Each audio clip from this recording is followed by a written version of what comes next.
Hello, this is Johnny Barnes, and I'm here to present an alpha build of Murta. CJT Productions, a group of students composed of Timon Wood, Chuka Amaeze, and myself, is developing a game meant to highlight the dangers and consequences of being in an environment where gang culture and drugs are prevalent.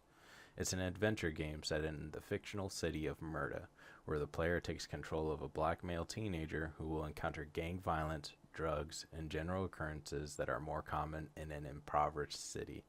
Let's take a look at our recent build. Here's the main menu of our game. The credits section will be implemented later in the development cycle, but we do have a functional options menu.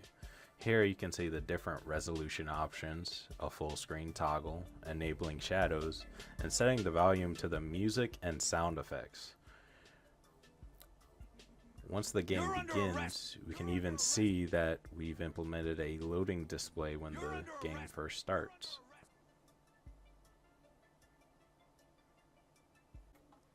Once the game loads, the player can name the protagonist. Timon will be controlling the gameplay for this section.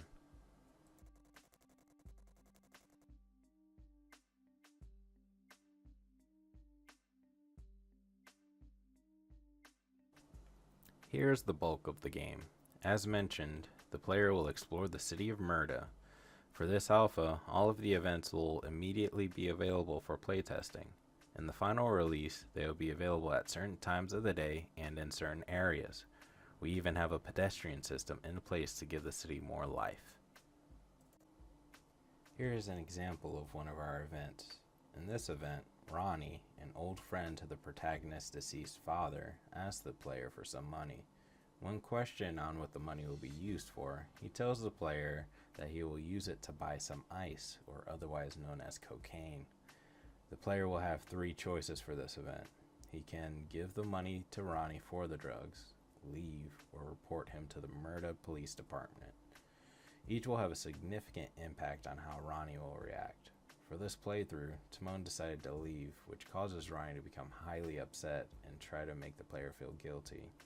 However, that's probably one of the better choices of the three.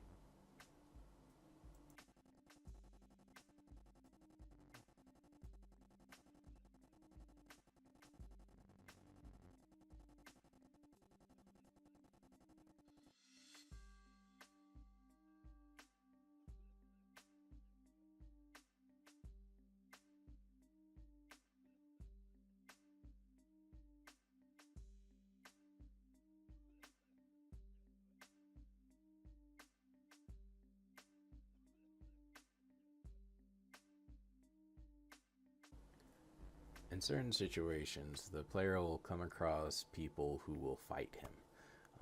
Sometimes you can avoid it, sometimes you can't.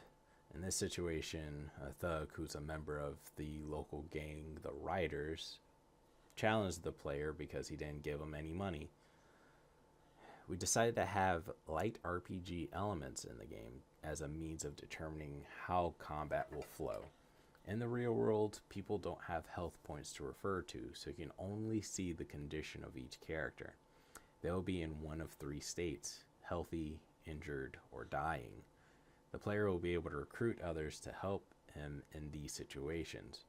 Each player has their own unique ability to use in combat, such as hyping up someone to make them fight harder, or having a character that knows how to bandage wounds.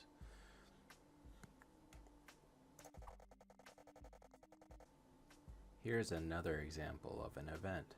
Savannah has been recently stabbed in the arm by a member of the Riders. She is injured but not dying.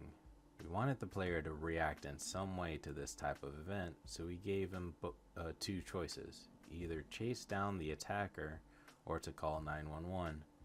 It's important not to get caught up in the moment and let the authorities handle these types of situations, which is why chasing down an armed assailant will lead to a bad ending. Timon chose to chase down the person, which led him down a dangerous path that ultimately got him killed. It's important in these types of situations that you call 911, and that's why we are trying to emphasize that. Not shown in the video are repeatable events that allows the player to increase their stats, like their combat, agility, knowledge, and luck. The player can even decide to help out at the local convenience store to earn a little extra money.